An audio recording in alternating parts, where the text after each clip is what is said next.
starting out today. This is 10th University.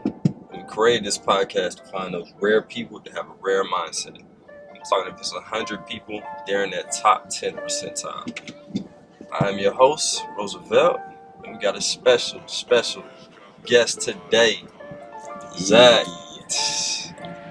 So, Zach is an entrepreneur and the owner of Safebuddy, and man, I'm so glad to have you here today. You just tell us, like, what is Safebuddy?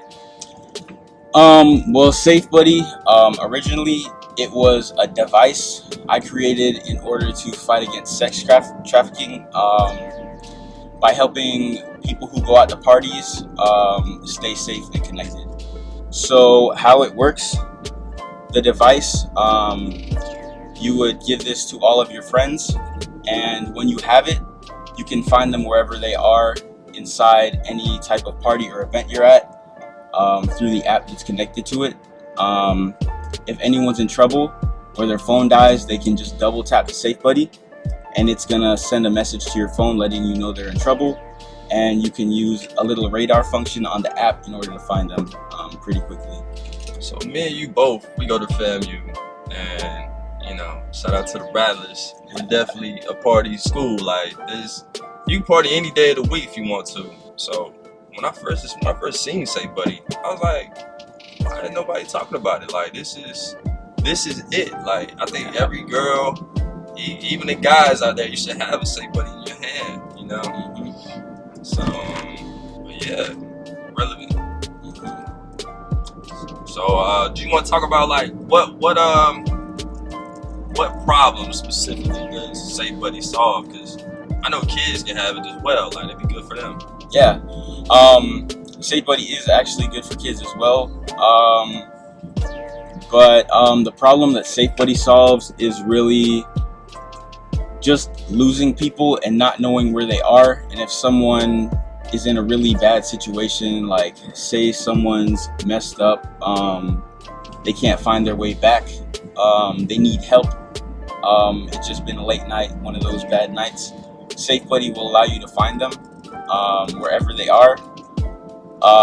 It has a network search feature. Okay. So what's the network search feature? What's that? Okay, so the network search, the way it works, if Safebuddy goes out of range, it's got a pretty big range by itself, about the range of any club or party. Yeah. So you could find them with the little radar inside the app.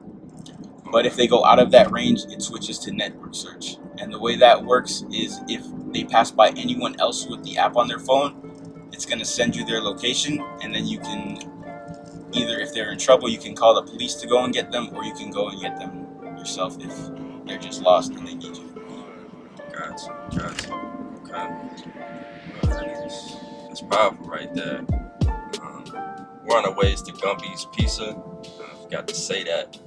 But going back to the inventor side, like how'd you get into making inventions? Like well, that's actually a crazy story. This was my first time really trying to invent anything. But I am an engineer, so I started putting the concept together, started designing, and luckily I knew some people who had connections, and I found some engineers I could contract to help me perfect my design and put it together. Okay. And then once I had the design together, I actually reached out to several factories to see how. Before that though, how does a person get in touch with other engineers? If they have an idea. That's more complicated. It's more of networking. Since I am an engineer at the E-School at FAMU, I was lucky to have those connections where I could just reach out.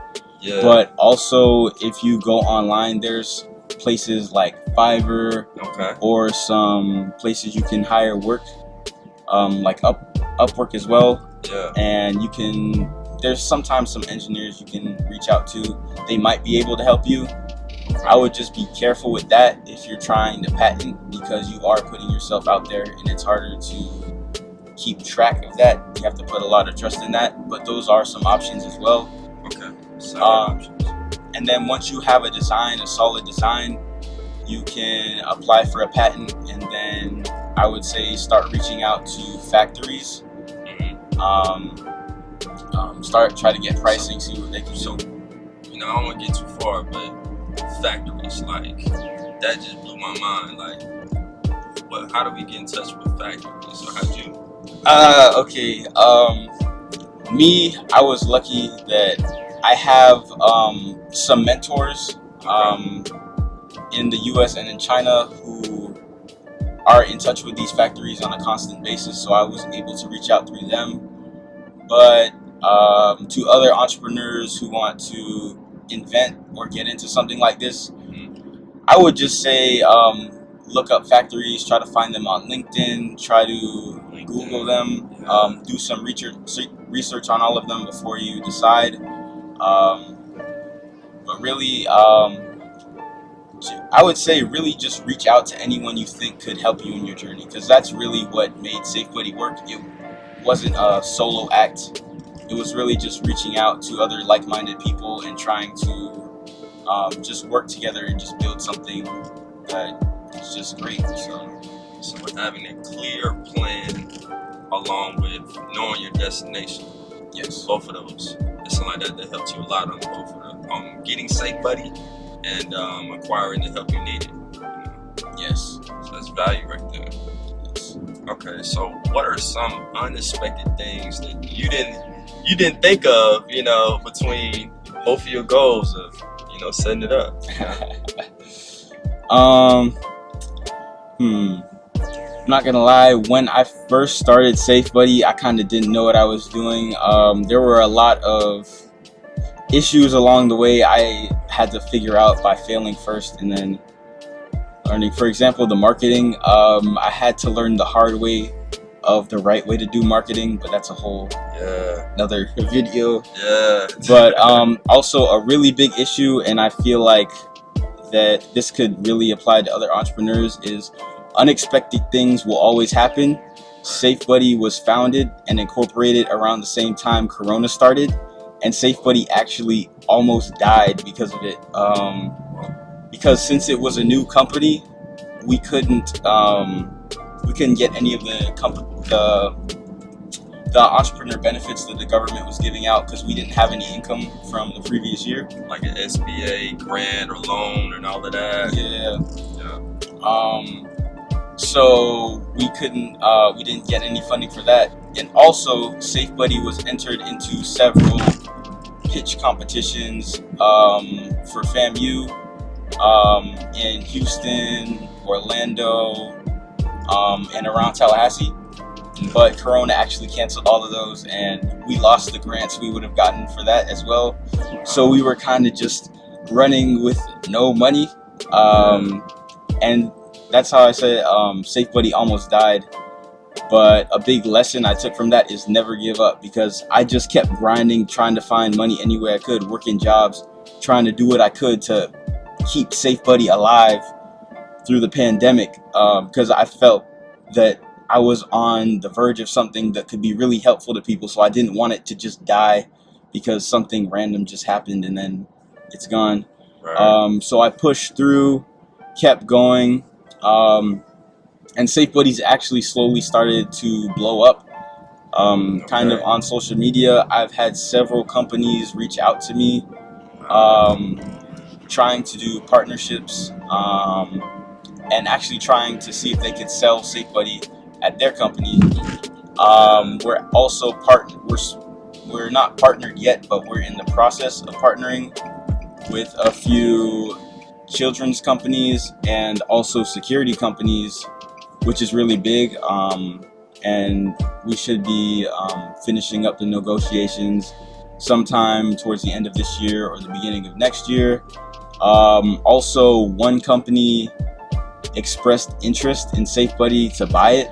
I'm not sure if I'm allowed to say what it is on camera, but I'm really excited about that. I'm glad that people see the value in Safebuddy, but the big lesson is never give up, because it's just like, say you see that one girl you never talked to, or you never really tried with, and then because you never did anything, nothing ever happened. It's like you never know until you try and keep trying. So say never give up. That's a big thing. That's the part about being an entrepreneur that a lot of people don't talk about. It's a lot of just being comfortable, being uncomfortable, and constantly putting yourself out there. You know, I remember you're really a reserved dude. Like outside of an interview, outside of you don't know somebody, you kind of just like, I'm doing this way, you know, and nothing disrespectful, that's just you. But the minute you have a product, it's like, yo, like that has to be a part of my regular conversation now, you know. So, man, so like, what advice or lessons would you give to a younger Zach just starting out? Didn't expect Corona or none of the other things to hit. What advice would you tell yourself? A younger Zach, I would probably tell him to reach out more and not try to do everything by yourself. Because when I was younger, I really just thought I could just do everything by myself. I could just have an idea, I'll build it, I'll do all the marketing. I don't need to hire anyone. I can do this all by myself. I don't need help. Right. But through my experiences with Safebuddy, I learned you can't do it alone. So we're at Gumpy's Pizza, and we want to talk about the new product, just a little bit on it. All right. So at Safebuddy, we just released a new product called the Safeguard, and what it is a personal alarm girls can use when they're in trouble. You just pull the pin. It's gonna make a really loud sound that can be heard 3 to 4 blocks away. And also when you pull it, it's actually gonna send your location and a 30-second recording of what's going on to your emergency contacts. So I should prepare. Yes. So we're gonna pull it now just so you can hear.